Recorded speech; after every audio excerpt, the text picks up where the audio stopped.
ఓం శ్రీమాత్రే నమః.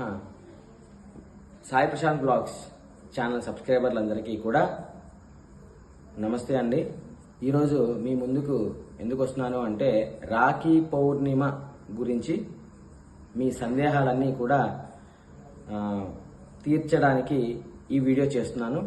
అయితే కొన్ని కాల్స్ వస్తున్నాయి నాకు, ఈ రాఖీ పౌర్ణిమ ఏ టైంలో కట్టాలి గురువు గారు, లేకపోతే మా వాళ్ళు చనిపోయి ఇంకా 6 నెలలు కూడా అవ్వలేదండి, మాకు సూతకం ఉంటుంది కదా, మేము కట్టొచ్చా మా అన్నయ్యకి, లేకపోతే మా చెల్లి చేత మేము కట్టించుకోవచ్చా అనేసి కాల్స్ వస్తున్నాయండి. అయితే ఇవేమీ లేవండి. పూర్వం ఇలా రాఖీ పండగ చేస్తున్నప్పుడు ఏ ముహూర్తాలు లేవు. అప్పుడు లేని ముహూర్తాలు ఇప్పుడు ఎలా వచ్చాయండి? శ్రావణ పౌర్ణిమే రాఖీ పౌర్ణిమ, పౌర్ణమి తిథి ఉన్నప్పుడే కట్టుకుంటాం. దీనికి ఇది అది మంచి సమయాలు ఇవి అవి ఏం లేవండి. అంటే అన్నా చెల్లెళ్ళ అనుబంధం గురించే ఈ రాఖీ కట్టుకుంటాం.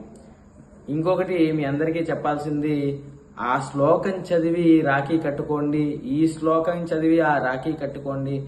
మరి అంటే చదువుకోలేని వాళ్ళు ఏం చేస్తారండి? వాళ్ళు కట్టరా రాఖీ? కాకపోతే దయచేసి ఇలాంటి మూఢనమ్మకాలని నమ్మకండి. దయచేసి చెప్పేవాళ్ళు కూడా కొంచెం అర్థం చేసుకోండి. ఎందుకంటే ప్రజలందరూ వీటిని పట్టుకుని మీరు చేసే యూట్యూబ్లో వీడియోలను చూసి మాకు ఫోన్లు చేసి చాలా భయపడుతున్నారు వాళ్ళు. కాకపోతే అందరికీ నేను చెప్పేది ఏంటంటే రాఖీ కట్టుకోవడానికి శుభ సమయాలు ఏం లేవండి. పౌర్ణమి తిథి ఉన్న రోజు మీరు ఖచ్చితంగా కట్టుకోవచ్చు. అదేవిధంగా ఇంకొకటి, దీనికి సూతకాలు మైళ్ళు ఏమీ లేవండి, ఎవరైనా రాఖీ కట్టుకోవచ్చు. ధన్యవాదాలు. ఇలాంటి మరిన్ని అప్డేట్స్ గురించి సాయి ప్రశాంత్ బ్లాగ్స్ ఛానల్ని సబ్స్క్రైబ్ చేసుకోండి. శుభం.